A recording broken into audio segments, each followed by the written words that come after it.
Marcus's small fingers trembled as he pressed the numbers on the cracked phone screen. The rain had soaked through his worn sneakers, and his heart hammered against his ribs as he crouched beside the unconscious girl on the sidewalk. 911 is busy, he whispered to himself, staring at the endless ringing. Come on, come on. The girl, maybe his age, around 12, lay motionless against the brick wall of the downtown alley. Her designer clothes were pristine despite the puddles, and a leather wallet had spilled from her purse. Marcus had seen the name on the credit card, Isabella Whitmore. Whitmore? He knew that name from the news. Richard Whitmore, the tech billionaire whose face appeared on magazine covers at the grocery store checkout, the man who owned half the city's skyline. Marcus's grandmother always said, "When 911 fails you, baby, you make your own miracles." With shaking hands, he Googled Richard Whitmore phone number and found the corporate headquarters. The automated system tried to shuffle him through directories, but Marcus pressed 0 repeatedly until a real person answered.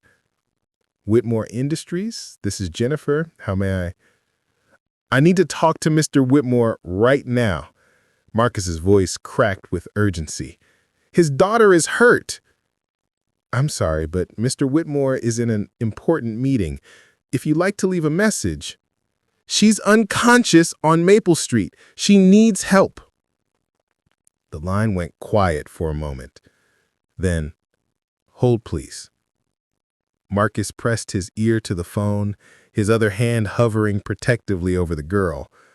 Her breathing was shallow, but steady. A small cut on her forehead had stopped bleeding, but her skin looked pale and clammy. This is Richard Whitmore. The voice was sharp, commanding. Who is this? What's happened to Isabella? Sir, I'm Marcus. I found your daughter on the street. She's breathing, but she won't wake up. I tried calling 911, but...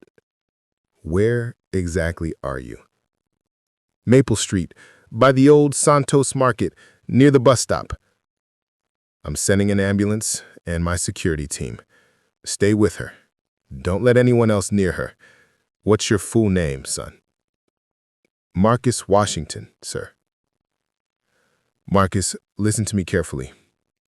Is there anyone else around? Did you see what happened? Marcus scanned the empty street. The rain had driven most people indoors, and the late afternoon shadows stretched long between the buildings. No, sir. Just us. I was walking home from school when I saw her lying here. You did the right thing calling me. The paramedics will be there in 3 minutes. Marcus could hear the billionaire's breathing, controlled but tense.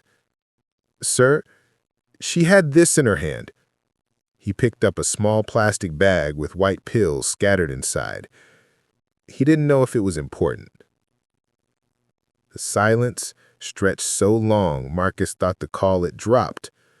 Then Whitmore's voice returned, quieter now. Hold on to that. Don't mention it to anyone else until I get there. The ambulance sirens wailed in the distance, growing louder. Marcus stayed on the line, describing Isabella's condition as the paramedics loaded her onto a stretcher. Her eyes fluttered open briefly as they lifted her, and she mumbled something that sounded like, "Sorry." She spoke, Marcus told Whitmore. She said sorry, I think. I'm 2 minutes away. Wait for me.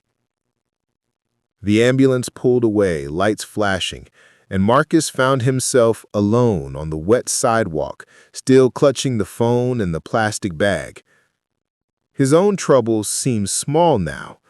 The eviction notice his mom had been crying over, the empty refrigerator at home, the holes in his shoes that let in the rain. A black car pulled up, and Richard Whitmore stepped out. He was smaller than Marcus had expected, with silver hair and worried eyes behind wire-rimmed glasses. He looked nothing like the confident figure from the magazine covers. "You're Marcus." "Yes, sir." Whitmore studied him for a moment, taking in his soaked clothes and worn backpack. "Show me where you found her." Marcus pointed to the spot by the wall. "She was right here. I thought she was sleeping at first, but then I saw she wouldn't wake up." "And this?" Whitmore held out his hand for the bag. He hesitated, then handed it over. "Are those bad pills?" Whitmore's jaw tightened as he examined the contents. "They're opioids. Powerful ones." He looked at Marcus with new intensity. "Son, you may have saved my daughter's life. If she had taken all of these..." The weight of what Marcus had stumbled into began to settle on him. "Is she going to be okay?" "I hope so." Whitmore pocketed the pills.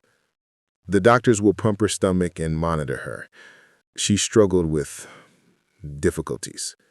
This isn't her first time." They stood in awkward silence as the rain continued to fall. Finally, Whitmore spoke again. "You could have just walked past. Most people would have." Marcus shrugged. "My grandma says we're all connected. When someone's hurting, it's like part of us is hurting too." "Smart woman." Whitmore pulled out his wallet. "I want to do something for you. For your family." "We don't need charity, sir." "It's not charity. It's gratitude." Whitmore's voice was firm but kind. "What does your mother do?" "She works 2 jobs, cleaning offices at night and day shift at the diner on 5th Street. "What grade are you in?" "7th, but I might have to change school soon. We're moving to a cheaper place." Whitmore was quiet for a long moment, looking at the spot where his daughter had lain unconscious. "Marcus, I built my company on the belief that technology should connect people, help them, help each other. Today, a 12-year-old boy with a cracked phone did something my millions of dollars of security couldn't do. You found my daughter and brought her home." He pulled out his business card. "I want to offer your mother a position at my company. Full benefits, college fund for you, and a signing bonus that should cover your housing situation." Marcus stared at the card. "Just like that?" "Just like that." Whitmore smiled, but it was sad around the edges. "Isabella has been angry at me for months. Says I care more about making money than about her. Maybe she's right. But today, you showed me what really matters. You chose to care when you had every reason not to." Marcus tucked the card carefully into his backpack. "Will you tell her I hope she feels better?" "I will. And Marcus, when she's ready, I'd like her to meet the young man who helped save her life. She could use a friend like you." As Marcus shook the billionaire's hand, he thought about his grandmother's words. Sometimes the connections between people were invisible until something pulled them tight. Today, a moment of choice on a rainy street had linked 2 families across every divide of race and wealth and circumstance. Walking home through the rain, Marcus felt different somehow. Not because of the job offer or the promise of a better apartment, but because he had learned something important. Heroism wasn't about being strong or fearless. It was about choosing to care when caring was hard. His phone buzzed with a text from an unknown number. "Thank you for helping my dad find me. I'm okay. Can't wait to meet you. Isabella." Marcus smiled and typed back, "Get well soon. My grandma makes the best soup in the city when you're ready for visitors." The rain was still falling, but somehow the world felt a little brighter.